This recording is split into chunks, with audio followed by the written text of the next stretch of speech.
Diabrego, will you please convene the Committee on University and Faculty Personnel?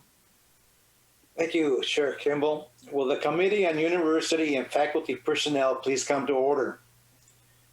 The committee has two items on today's discussion agenda. Item 1 and 2 are action items seeking committee approval on executive compensation for the President of California State University, East Bay, and for the President of California State University, Northridge. The two items will be presented by Chancellor White. Chancellor White, please begin. Well, thank you, Trustee Abrego. Today, I am pleased to present two presidential appointments. Dr. Kathy Sandeen as President of California State University, East Bay, and Dr. Erica Beck as President of Cal State University, Northridge. Dr. Sandeen currently serves as Chancellor of the University of Alaska, Anchorage, and is a champion of student success, diversity, educational equity, and inclusive excellence. Or put another way, she perfectly embodies the core values of the California State University and Cal State East Bay. Dr. Sandeen's demonstrated commitment to students of color and to matters of sustainability and climate literacy will certainly serve her well at East Bay, as will her track record of supporting innovative, high-impact student success measures. I am proud to note that Dr. Sandeen is a product of the CSU, having earned her bachelor's degree from Humboldt State and one of her several graduate degrees from San Francisco State. I might add that she is also a product of the East Bay, having been born in Oakland. And speaking of products of the CSU, Dr. Erica Beck is currently the president of CSU Channel Islands. She has deftly led Channel Islands through a period of unprecedented growth while expanding the campus's influence and enhancing its reputation on a local, statewide, and national scale. Like Dr. Sandeen, Dr. Beck is committed to diversity and inclusive excellence. Under her leadership, Channel Islands has introduced a series of innovative and data-driven student success and measures and campus community partnerships that are yielding impressive results for the campus's increasingly diverse student body. A keenly intelligent and passionate leader, Dr. Beck has shown the ability to inspire students, faculty, staff, alumni, and community members alike to advance the Channel Islands mission. And her courage and compassion have been clearly and repeatedly demonstrated through a series of tragic and challenging campus and community events. So congratulations to both Drs. Sandeen and Beck. East Bay's and CSUN's future are indeed bright. Now for the business at hand.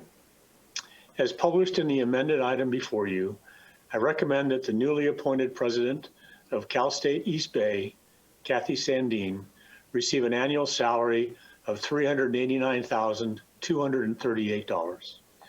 This base salary is recommended within existing board policy and reflects a 10% increase over that of the current incumbent. This recommended base salary remains below market as it is 18.2% below the median salary, the midpoint of the campus market peers. In accordance with existing policy, a monthly auto allowance of $1,000 is to be provided. Additionally, the university, since it does not have an official residence for the president, provides a $60,000 annual housing allowance. It is the same housing allowance received by the current president of East Bay. Dr. Sandeen will also receive standard benefits for executive classified employees.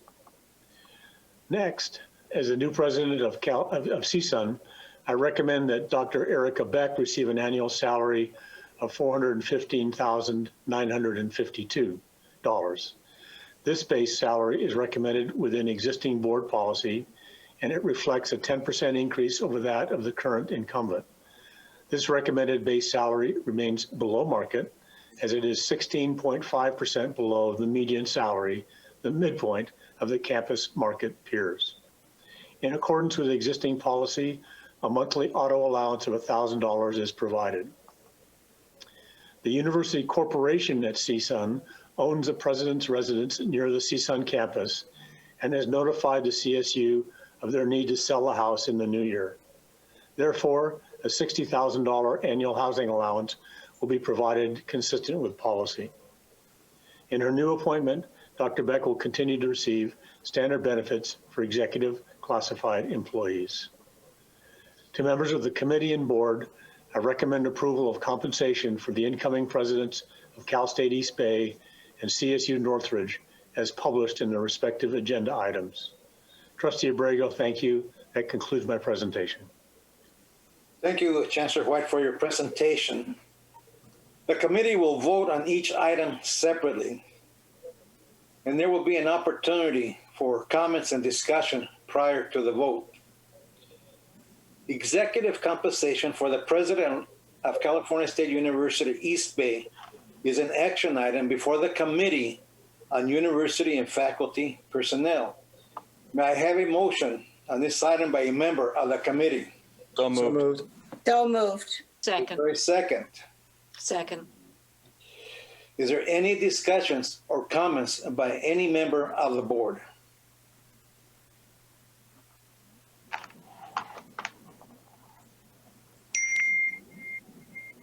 Mary Ann? The governor has, she's had her hand up first. Thank you. My apologies. I'm not finding the raise hand function. Thank you very much for the opportunity to comment. First of all, having participated in the process, in the selection process, I just want to say what an extraordinary choice Dr. Sandeen is to fill this position. Incredibly impressive background, and I think really just a great fit for the job. However, I think it's extremely important that the trustees hear what messages are coming through in public comment and have been for quite a while about executive salaries. And of course, I know that we have these models that our staff has developed with outside consultants, which show that that the salaries and compensation packages are below market rate. And I want to just say for the record that I have looked at these studies and I think that there are flaws in them. And I further believe that they certainly do not take into consideration the current environment with COVID-19 and the impacts of salaries as a whole on an economic downturn, which we are in and which we may be in for quite some time. I also think that they do not, we have not as a board adequately considered or reviewed what we are asking employees to accept on the campuses across the CSU system in terms of salary freezes and furloughs among our lowest paid workers. So I feel, and I have expressed this opinion in the past, I will continue to express it, that a 10% increase from the last president to the current president is not appropriate. And that I would like to suggest that we reconsider and go back to closed session to further discuss a different salary package than the one that is before you. And so with that, I'd like to move a counter or a simultaneous motion. I'd like to make a motion that we delay the approval of this package and that we go back into closed session and reconsider the compensation package. Just a point of order, I'm sorry, Lieutenant Governor, as a member of the board, you may make a motion in the plenary session, but you are actually not a member of the Committee of University. We're still in committee. Okay, well then, all right. I appreciate it, and I will make it later if this motion passes. Thank you. And just a point of order, Mr. Jones, are we allowed to discuss compensation in closed session, or aren't we required to discuss it in public like we're doing now? We are required to take action upon compensation in public and to vote on it publicly. It may be discussed for individual executives in closed session, but no action may be taken in closed session. Thank you, Mr. Jones. Trustee Keynes. Thank you. Well, first of all, I just want to start off by echoing what the Lieutenant Governor mentioned. I am proud to say that we have chosen student-oriented, intelligent, and really strong leaders for CSUN and East Bay. And I understand the hard work that our presidents are constantly contributing to lead their communities. With that said, I don't think a 10% increase for 2 presidents in a global pandemic makes sense right now. Again, this is not a reflection of my view of the presidents, but it's recognizing that some of our valuable people who have been with us for a long time are being laid off. And so to the person that came up to and made a public comment today and said that he cares about the CSU and that his life depends on the job that he has, but he's being laid off, my heart goes to that person. And I just want to tell them that I hear them. And the second thing that I want to mention is that students are facing a basic needs crisis. And we all know that so far, because I am confident that Crystal and I have touched upon that for the last couple of meetings. And I just want to point out the California Student Aid Commission surveyed students last spring and found that about 70% of students lost some or all of their resources of income. And almost half of them had their living arrangements changed. This pandemic has truly left most of our students vulnerable, especially first generation, low income, students of color, undocumented students, and so on. And so with everything that's going on and the fact that we're not necessarily sure how much we are getting from the state for this upcoming year, I would truly ask members of the committee to consider what they are being asked to do here, and that our budgets and the way we allocate our funding should reflect, 1, what our communities need, and 2, the current state that our institution is in. So with that being said, I truly encourage you all, members of the committee, to vote no against this. And again, this is with all due respect to the hard work that the presidents do, but this is just not the right time. Thank you, Trustee Kings. Trustee Rains. Thank you so much for allowing me the space for commenting in this discussion item. First, I want to say my deepest congratulations to the 2 wonderful new presidents for East Bay and Northridge. They're absolutely stellar, and I know they're going to do great things. We're blessed that they even applied, honestly. And so I wanted to bring to the fact that presidents do work hard for their salaries, and it's definitely under market salary, but within context of the situation, the global pandemic, that students are struggling, that we've had hiring freezes, hiring slows, and budget cuts. A $300 million about cut to the CSU for this fiscal year, and as well as the public comment that came up today, that Martin Ruiz from CSULB, Rocky from Pomona mentioned about how, the lowest paid workers of the CSU are really going through it. And someone in public comment really bring up something to pay attention to. I believe it was Diane Blair. I'm sorry if I mispronounced your name. She was from Fresno. And she mentioned something about the legislator. And so that really brought up discussions when I was, talking to the legislator maybe 2 years ago for the CSSA campaign for Choose CSU and basic needs, back to basics. The legislators that I talked to, they're already under this assumption, and maybe the lieutenant governor can attest to this. They're already under the assumption that a lot of our budget goes to executive salaries. They're already under that assumption, and so some of them are very hesitant to fund this issue. And so that was a big struggle that year. And thankfully we got due to students and faculty and all of our advocacy, we're able to get that increase for the CSU budget.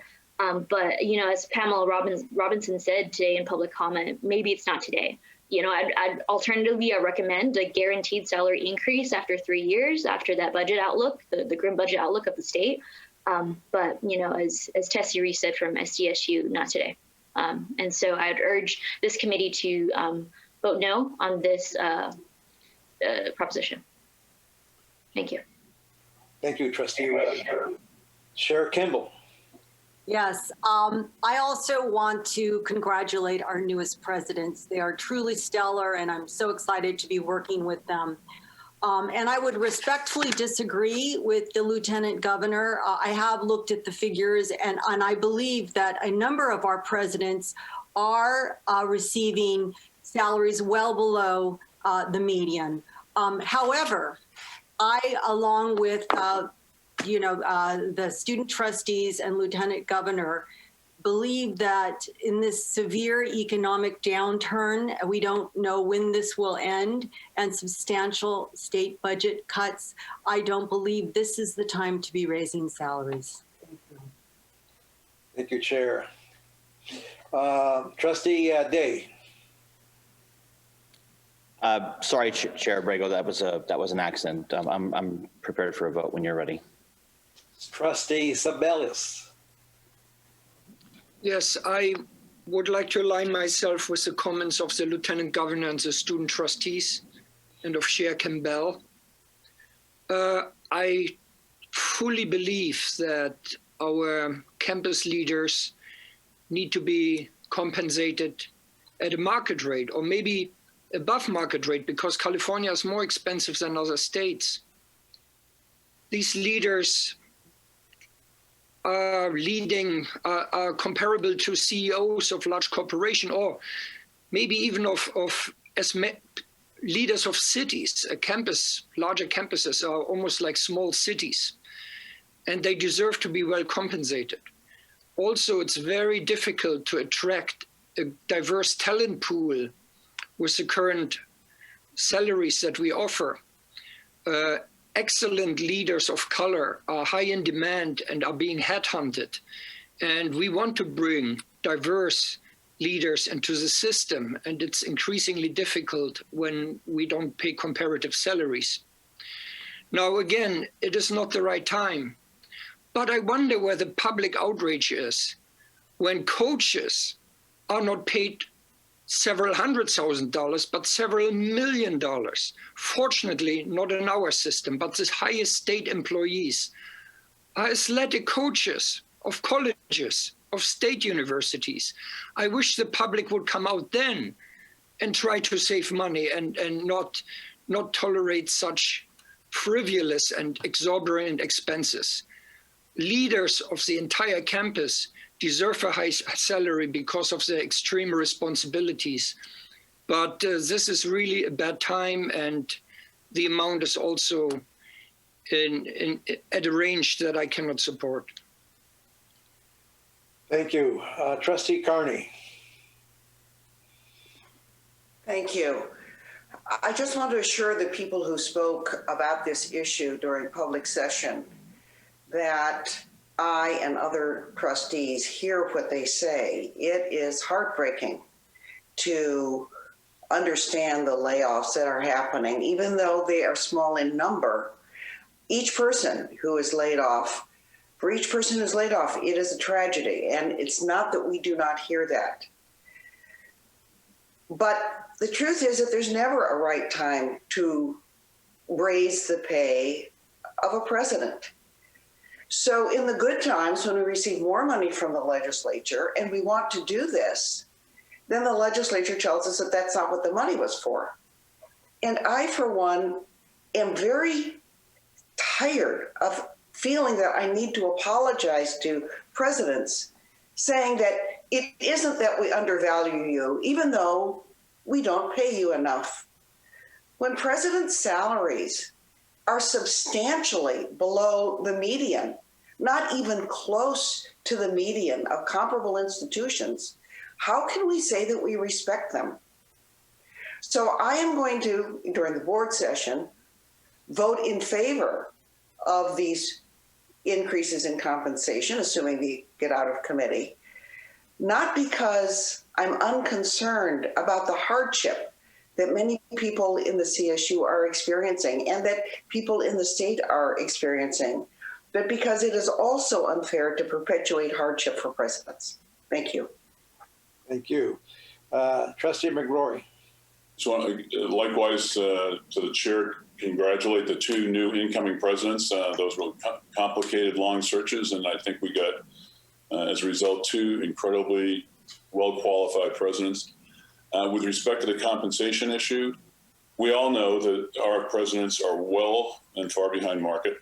We've done all kinds of surveys, and Lieutenant Governor's probably right. This is maybe not the best comparison, but it's the only one we have. And frankly, I think the situation for our presidents competitively is worse than what the survey shows. These two 10% increases just move them up a bit, keeps them still far below the median salary. And I would agree with the chancellor that this is totally consistent with our policy. We only get one chance to do this until their next performance evaluation, because we've rejected the concept of across the board pay increases. So I fully support the chancellor's recommendation. Thank you. Trustee Day. Thanks, Chair Brago. I'll try to save time, but I just couldn't go without concurring with Trustee Carney. I think her comments were spot on, and I will support this item. I do believe that, as my mother once told me when I was a kid, 2 wrongs don't make a right. And faculty and staff continue to benefit from pay raises even despite this pandemic, and as they proceed through the ranks. And I believe it's important, as Trustee McGrory just said, to strive as a board for all of our employees, staff, faculty, and administrators to receive competitive wages. And I believe this is important for the long-term strength and health of this institution. Thank you. Trustee Fagan. I want to join the comments about the excellence of our new presidents. I think we're delighted, and those selections couldn't be better. And we certainly want to welcome them in every possible way. I also think that we should thank and acknowledge numerous unions in the CSU, union leadership and the members who have willingly agreed to freezes on their contracts, acknowledging the huge concerns economically that we're all facing and the uncertainty of what's ahead of us. Certainly by freezing those contracts, it means that there was no negotiation to increase income, increase benefits or wages during this time. Within those contracts, of course, there were still people who would get raises based on the old contracts. But the unions, as we know, are representing their people and always wanting to each year see what increased salaries could be put in place. This is a unique time that they've agreed not to push for that, and we should thank them and join in that shared commitment. This is not the right time, and I know that the people who want to make these raises keep saying, well, when is the right time? Well, I would suggest that in the worst pandemic and one of the worst economic situations in history, that is certainly not the right time. And my worry is that we need to send a message that we're all in this together and that we're not into some kind of concern of creating an academic reverse Robin Hood where we give to the rich and take for the poor. So in the plenary, in the final vote, I'm not on the committee, but I certainly intend to vote no. Thank you, Trustee Fagan. Seeing no other hands, I would like to remind everyone that only committee members may vote at this time. Trustees, please be sure to unmute your audio for the vote. At this time, Ms. Kiss, please take a roll call vote. Thank you, Trustee Abrego. And this vote is on item 1, executive compensation for the president of East Bay. Trustee Abrego. No. Trustee Day. Aye. Trustee Farrar. Yes. Trustee Furstenberg. Yes. Trustee Fong. Yes. Trustee Steinhauser. Yes. Chair Kimbell. No. Chancellor White. Yes. The ayes have it and the motion does pass. Thank you, Ms. Kiss. The item is approved. The committee will now move on item number 2. Item 2, the executive compensation for the president of California State University Northridge is an action item before the Committee on University and Faculty Personnel. May I have a motion on this item? So moved. Second. I have a motion and second. Any further discussion?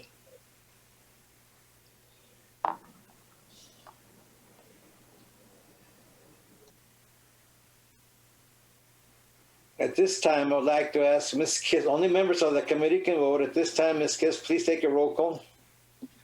Thank you. Again, this is on item 2, executive compensation for president of CSU Northridge. Trustee Abrego. No. Trustee Day. Aye. Trustee Farrar. Yes. Trustee Furstenberg. Yes. Trustee Fong. Yes. Trustee Steinhauser. Yes. Chair Kimbell. No. Chancellor White. Yes. Trustee Abrego, again, the ayes have it and the motion passes. Thank you. The item is approved. Chair Kimball, that concludes the business of the Committee on University and Faculty Personnel. Thank you, Cy. At this time, I would like to note that both items listed on the consent agenda from the Committee on University and Faculty Personnel, item 1 regarding executive compensation for the president of CSU East Bay, and item 2 regarding executive compensation for president of CSU Northridge are removed from the consent agenda for separate discussion.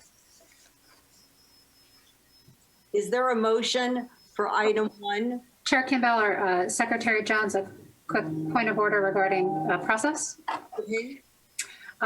Chair Kimbell, my apologies. If you could please convene the plenary and we could take the roll call prior to moving forward with the motion and the vote. Okay. Thank you.